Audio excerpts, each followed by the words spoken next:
What's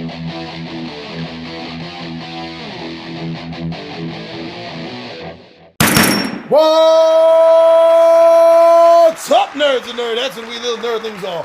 Your buddy Big John G from Two Gun Pixie presents Legendary Gaming.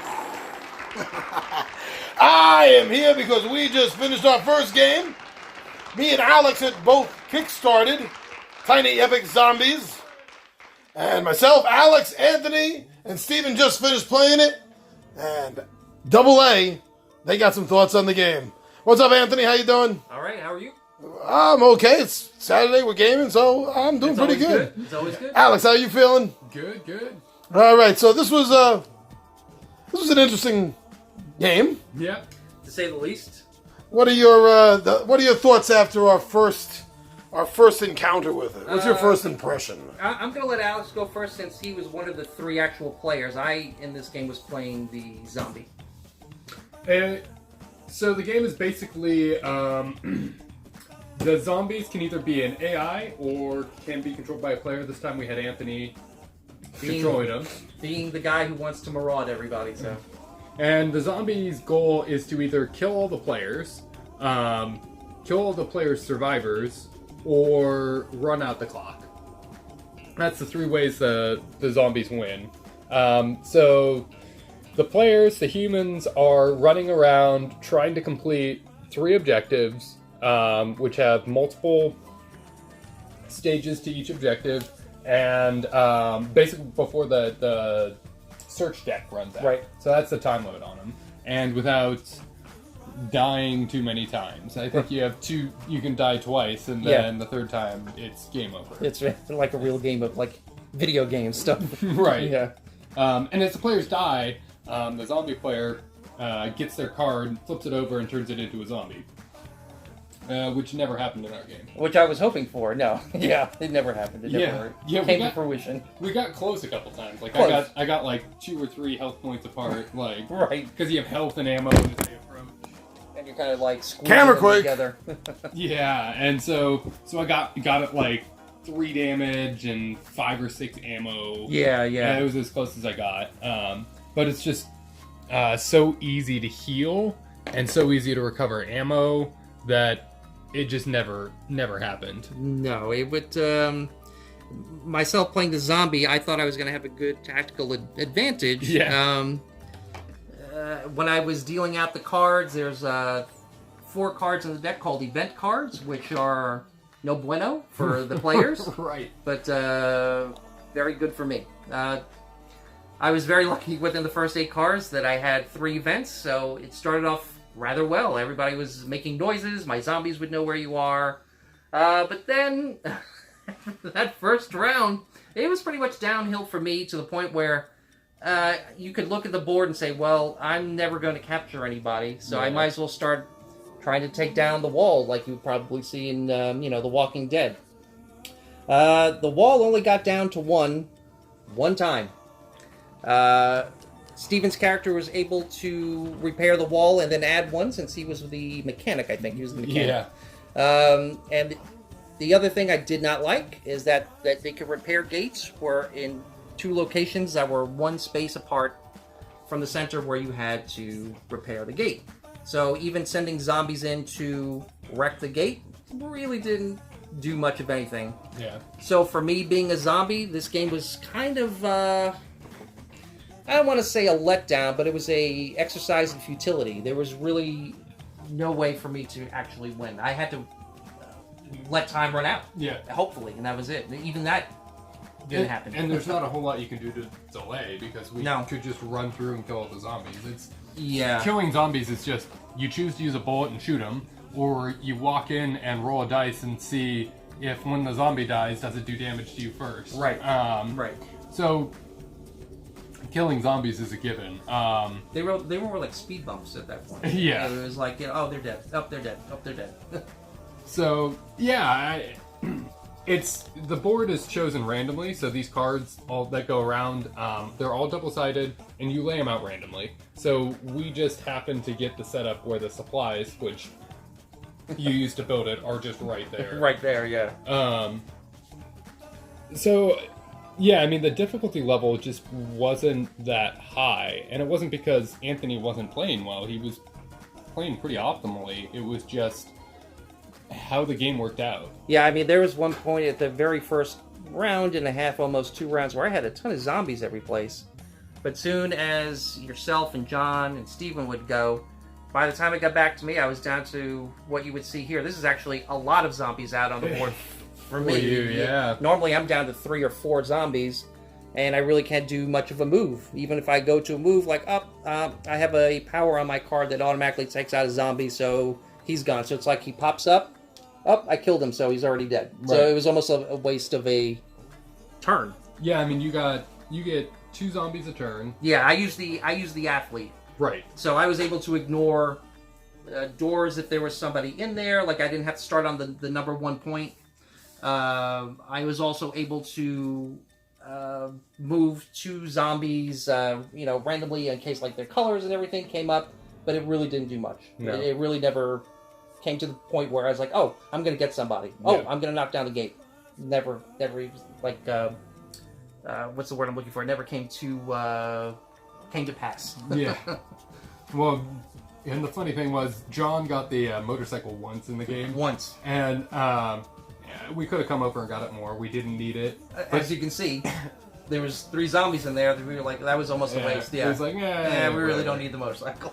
And the motorcycle just gives you 3 more moves, 3 more actions. So it lets you kill 3 more zombies, potentially. Right.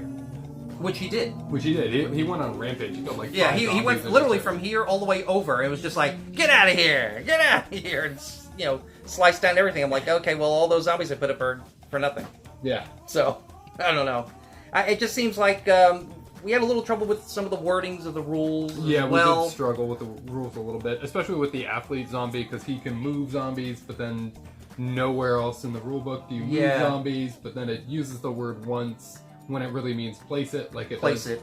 Yeah, so it was just a little confusing. Yeah, some of the wording was kind of left to our discretion almost. Like, how are we going to interpret it? And the motorcycle usage when you were done was a little weird. Yeah, so you drive off with the motorcycle, and then you finish, you get off the motorcycle, and it teleports back. So, it was interesting. I liked your idea. Why don't you say what you had your idea with the motorcycle was? My idea was that they don't want you mowing down, 3 extra zombies every turn. A killing spree. It would make the players way too OP. Right. So I think they did that as a way to limit it. But thematically, instead of it just disappearing, like a video game, and reappearing at its spawn location, I think they should have added a mechanism of needing to get gas. Yeah. And that means after you use it once, you got to fill it up with gas again. It has a leaky gas tank because it's old and it's damaged or something. Yeah. So you only get to use it for the 3 turns, and that also adds in one other thing the players have to try to do. Right.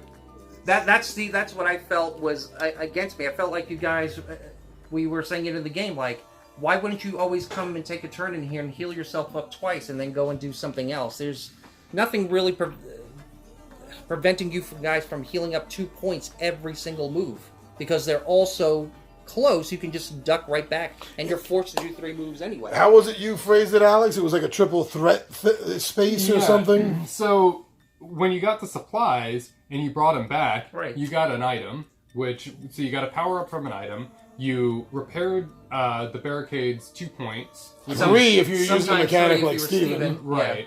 So 2 points, which is 2 zombies worth. Right. So that's 1 full action of the zombie player.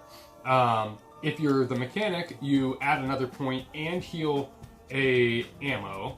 And then by just going through the courtyard, you heal 2 lives. So you get 3 things for returning one of those supplies. So it's just 3 good things for players, no downside other than potentially wasted time, lost time. Right. But you need to be running around to be collecting stuff for the objectives anyways. Right. So you can frequently just run out, get the stuff you need for the objective, grab the supply crate, and go back and carry it all back. Right. No downside. I eventually just said there is no way I'm going to catch either one of the players. I'm just going to have to send all the zombies to go around the board and ram into the gate, which is nice in theory, but if I've got a player such as Steven coming back and being able to pick up a box, prepared for 3. It's an exercise in futility. Yeah. There is no point in me trying to do anything except maybe hinder you and slow the game down to the timeout of the game. Right. I think there's far too few actions for the zombies to do themselves that are in rooms.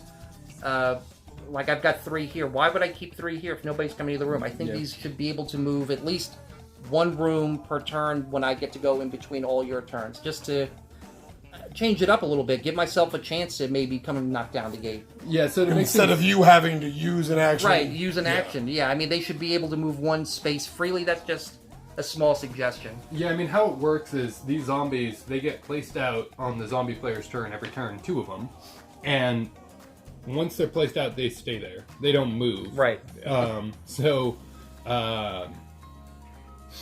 And I get what happens is once a store, which is a collection of 3 rooms, right, gets filled up with zombies, then the zombies spill over into the next store, or into the courtyard if they're connected to the courtyard. And we didn't have too many of those actions happening. Yeah, really not. The other thing is you can do melee or range. Well, why would you do melee and take a chance on unless? So I can see melee. I mean, I actually think melee is more worthwhile than you guys were giving it credit for, because you have a chance to get an extra free move, right?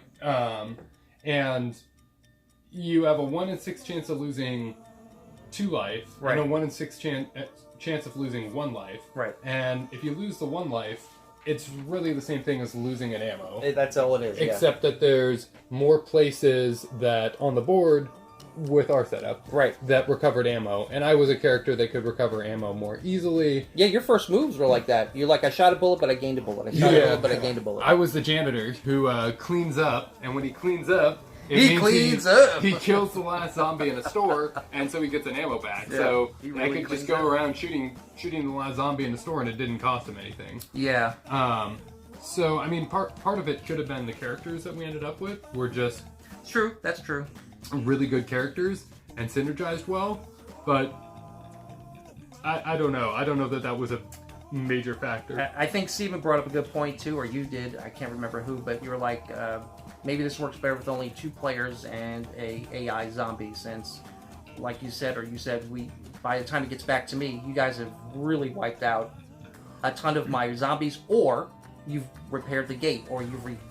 But at the same time, you're going in between. Yeah, and I'm going in between, and I still can't catch up. So I almost need to go twice in between each player to even have a shot. Yeah, the hard part for the zombies, they give players these cards face down, and at the end of each player's turn, they flip it up. Yeah. And if they are in a spot that matches the symbol on the card, then they make noise. The zombie player moves up on their zombie track, and they get a special power. Right. Otherwise, they just get 2 zombies. Otherwise, I just keep getting 2 zombies. The other thing I didn't find particularly great, not enough event cards mixed in with all the plus cards for the players. There was 4 event cards. 2 of them were the same. And 2 of them were the same. Yeah, there were 2 of the same each. Yeah, 2, like add the zombie, add an extra and zombie. 2 explosions. Adding an extra zombie is almost a waste, because by the time I place that zombie down and it's my turn next, either John, Steven, or Alex has already killed that zombie in that one room. So it's like, I don't know what the point of that was. Out of 24 cards, 4 are bad for the players. 4 are bad for the players, and the rest are items or stuff that you need to complete objectives. Even getting the dog, who I thought would be cool, really just turned out to be another mindless zombie. Even though I thought it might do something special. He was a one hit meat shield. That was it. Yeah, he's a meat shield. Exactly. And his ability only works in stores or rooms that have no zombies in them. No, that do have zombies. Oh, that do have zombies. It lets you get stuff when there are zombies, as opposed to normally you can only... In the room you're in, but in the adjacent rooms they have to be empty, right? So what... Because he has 2 abilities. So the way it normally works, to get items, to do any powers in a store, the store needs to be cleared of zombies. Right. The dog lets you ignore that. You can pick up items, you can use the special things. It essentially makes the room empty with the dog. In the room that you're in, yeah. It makes the store empty. The store. The store. Yeah. Right, so you can pick up items and you can use the special things. You can also grab things from adjacent stores if they're actually empty with the dog. So the dog just lets you pick up items and pick up the special powers more easily. You already can... Without having to clear the store. You can already... We already just talked Yeah. about how easy it is to clear the store, so... Clearing stores is no problem at all. Basically, it just ends up being a 1-point damage shield that turns into a zombie. I mean, this is how the game ended. And so you can see how many rooms were actually empty. Yeah. And how many items each player had. You guys were Fully full-handed. stocked, yeah. Yeah, you were fully stocked. So having a zombie that's basically a one-shot... I just thought it would be a little closer. So until you told me, like, you're down to the last 4 cards. I'm like, yeah. You're like, oh, well, then the game is over after those 4 cards. I'm like, oh, this might be the only way I have a shot of winning. Well, yeah, I mean, so the way that... There's a full turn after that, right? Yeah, each player gets a full turn. So it's a... Yeah.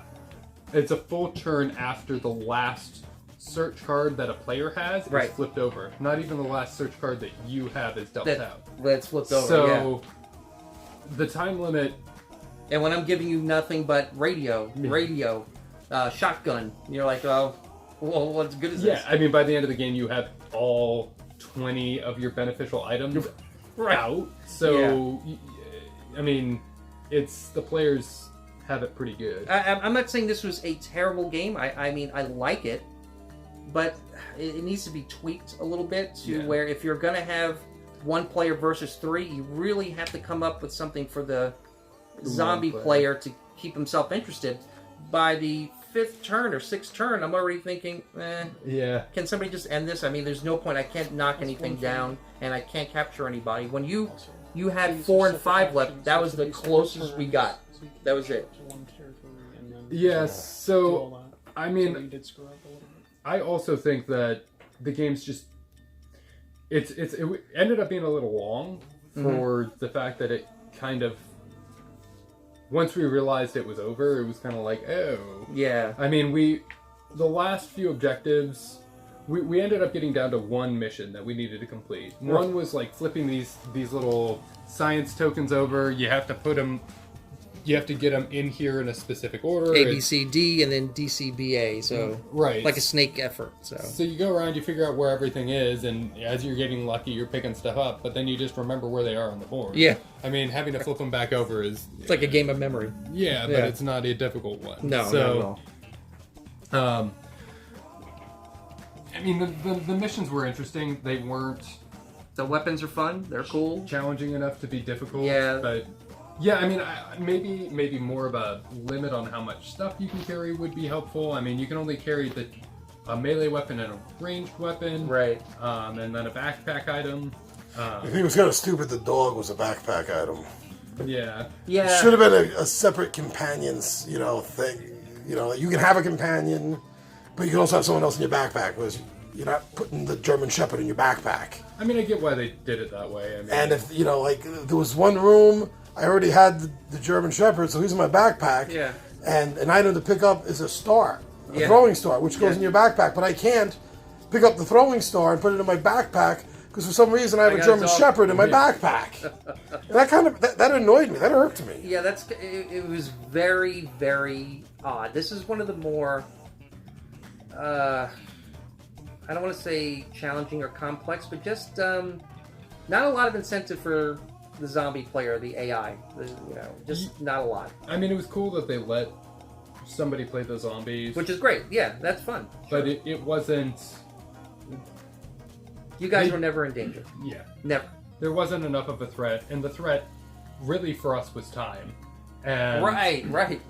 I can't really see a game where players are really threatened to die. It just seems... You came the closest and it wasn't even... Yeah, I'm trying to wrap my head around how that would happen, and it's just so easy to heal and recover ammo that... That's the bad part, is the ease of healing up. Yeah. If you guys weren't healing up so easy, maybe I would have gone after...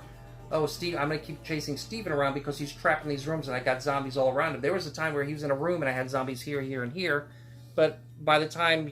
He went, John went, everything, all the zombies are wiped out. So I'm like, oh, okay, well, that was for nothing. Yeah, something like half the boards had gain 1 ammo spots on them. Right. And then the center thing had a gain 2 health thing. So pretty easy to intentionally make sure that you're not. Oh, and you guys running played out it of great. resources. If I'm you and I'm getting damaged, like, why would I not want to move in here Right. and automatically heal up for 2? Yeah, and then just, repair the then, gate. oh, look at that. Get an ammo, too. Get an ammo, so too, I just so- recovered 3 of my Yeah. resources I'm that... spreading them back out. Yeah. Yeah, so I'm just... By the time it gets back to me, which is every other turn after somebody plays, I'm like, there really is no point in this. I have no chance of winning except they run out of cards. That's it. Like I've said before. Yeah. I mean, everything is high quality in this. Yeah. I really appreciate, like, the art is beautiful. Yep. I think the cards are well laid out. We did have some issues with confusion with the rulebook where it wasn't as clear as it could have been. Correct. And we kept saying rooms. It's rooms and stores. Right. So, we confuse room with store sometimes. The card is a store, and then each store is made up of 3 rooms. Right. And that was took a while for us to get. Right. We kept thinking, oh, I can move through this room. Like, no, it's one room in the store. Yeah, Like, that was a oh, little annoying. Yeah. All right, so final thoughts, Anthony. This to me, I love the Tiny Epic games I've played. This one needs a little bit of work, but I think they could work the kinks out. This would be fun, but not what I'm going to go back to anytime soon, I don't think. Alex? I think this needs a hard mode. If they introduced a hard mode, this could definitely be something I'd give another try. I would try this out again just to see if maybe this game was a fluke. We should try the other modes, like see how it plays with AI. Yeah. Right. But I don't see it going a whole lot different, so I think it's going to take an expansion or some revisions to really bump this game up to where it could be. And I definitely see it has the bones to it. Right. It just needs the meat moved around a little bit to to better serve it. No sense of panic. There was no sense of like, like that zombie invasion. Like, man, I really got to get out of here. There wasn't a whole... I mean, No. at the very beginning when we weren't sure what was going on, Right. I was like, a little desperate. Like, Right. let's get out. And But Right. once we got a few turns in, there Yeah, was... like once I went, so basically when I gave you all the event cards in the beginning, I'm like, well, now I got to give him a bazooka and a gun, and I'm like, okay, well, I guess that's it. All right, so we need at least one more game of this, I think, before we can make a fairer assessment. But yeah, first impression of the zombie player versus all competitive, versus competitive. I have to agree, I was a little let down, and I think the ultimate reason was the last thing that was said, and that's the fact that I never felt threatened. I never felt threatened in the game. Anyway, so thank you everyone for checking us out on Facebook and Instagram and Twitter. And thank you everyone for subscribing to Two Gun Pixie here on YouTube, for liking our videos, sharing our videos, and making the comments. I'm your buddy Big Johnny G. This is 20 Sided Warriors. And my friends, we are...